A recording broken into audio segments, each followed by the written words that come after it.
जोशीमठ जोशीमठ का पौराणिक इतिहास हजारों साल पुराना है, जो भगवान विष्णु के नरसिंह अवतार से लेकर आदि शंकराचार्य, रामायण एवं महाभारत काल से जुड़ा हुआ है।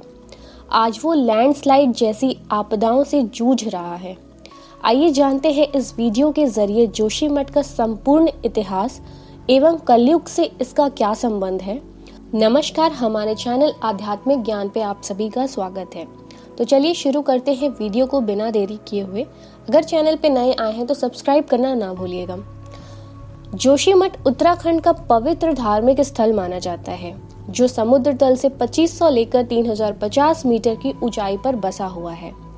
खबरें आ रही हैं कि जोशीमठ लगातार धंस रहा है और इस वजह से यहाँ के सैकड़ों घरों में दरारें आ गई हैं। तो चलिए जानते हैं जोशीमठ की स्थापना और धार्मिक महत्व क्या क्या है। इसका संपूर्ण इतिहास आज हम इस वीडियो में कवर करेंगे। जोशीमठ का प्राचीन नाम कार्तिकेयपुर था। आदि शंकराचार्य जब चारों धामों की स्थापना के लिए भ्रमण कर रहे थे, उस समय उन्होंने जोशीमठ में एक शहतूत के वृक्ष के नीचे तप किया था और यहाँ उन्हें ज्योतिष ज्ञान की प्राप्ति हुई थी। इसीलिए जोशीमठ को ज्योतिर्मठ या ज्योतिष पीठ के नाम से भी जाना जाता है। यहाँ शंकराचार्य जी ने भगवान नरसिंह की एक मूर्ति भी स्थापित करी थी, क्योंकि जोशीमठ को भगवान नरसिंह की तपस्थली भी मानते हैं। पहले जोशीमठ समुद्र में स्थित था। जब यह पर्वत के रूप में खड़ा हुआ, तब भगवान नरसिंह ने इसे अपनी तपस्थली बनाया। यह भी माना जाता है कि दैत्य कुल के राजा हिरण्यकश्यप और पुत्र प्रहलाद का संबंध भी यहाँ से था और है। हिरण्यकश्यप को भगवान विष्णु से यह वरदान मिला था कि कोई स्त्री या पुरुष समय में यानी दिन या रात घर के भीतर या बाहर या किसी हथियार के हमले से उसे मारा नहीं जा सकेगा। अमर कर देने वाले ऐसे वरदान से हिरण्यकश्यप घमंड में खुद को भगवान मानने लगा। उसने अपने राज्य क्षेत्र में भगवान विष्णु की पूजा पर पाबंदी लगा डाली। भगवान का भक्त प्रहलाद अत्याचारी पिता की यातना के बावजूद विष्णु भगवान की पूजा में लीन रहा। आग बबूला हिरण्यकश्यप ने अपनी बहन होलिका से कहा कि वह अपनी गोद में प्रहलाद को लेकर धधकती आग की ज्वाला में बैठ जाएं।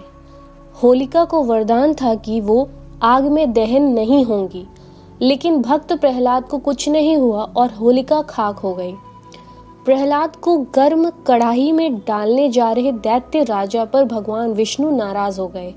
भगवान विष्णु नरसिंह यानी कि आधा मनुष्य आधा शेर के तौर पर हिरण्यकश्यप खंबे के बीच तोड़कर निकले। गोधुली बेला में उन्होंने जांघ पर हिरण्यकश्यप को रखकर पंजों से उसका पेट फाड़ दिया।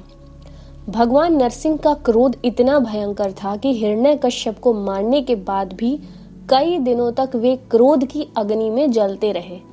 माता लक्ष्मी ने भक्त प्रहलाद से मदद मांगी। वो भगवान विष्णु का जप करते रहे जब तक कि वे शांत नहीं हो गए।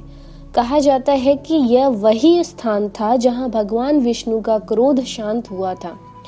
जोशीमठ में भगवान विष्णु के मंदिर में ऐसा ही शांत रूप देखने को मिलता है। नरसिंह मंदिर का वर्णन भी स्कंद पुराण के केदार खंड में मिलता है। ऐसी मान्यता ये भी है कि भगवान शालिग्राम की कलाई दिन प्रतिदिन पतली होती जा रही है।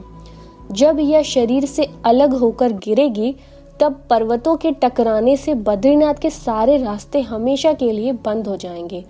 तब भगवान विष्णु की पूजा बद्री में ही होगी। आइए जानते हैं जोशीमठ का रामायण महाभारत काल से क्या संबंध है।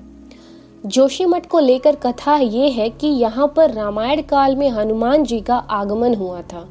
लक्ष्मण जी जब मेघनाद के शक्ति बाढ़ से मूर्छित हो गए थे, तब हनुमान जी संजीवनी बूटी की खोज में यहाँ आए थे।